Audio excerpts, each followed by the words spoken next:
Adanya pelatihan pembuatan kue oleh tim penggerak PKK Kabupaten Pati dalam pelaksanaan TMMD ke-111 Kodim 0718 Pati mendapat apresiasi dari anggota PKK Desa Taman Sari.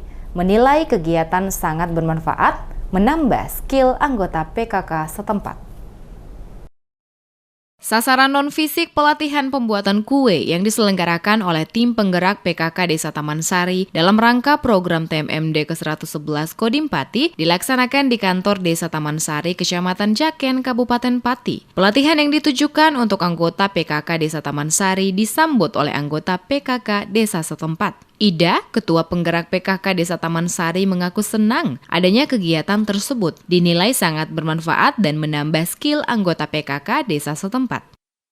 Kegiatan pelatihan membuat roti zebra. Kami semua sangat senang dengan adanya pelatihan membuat bolu ini.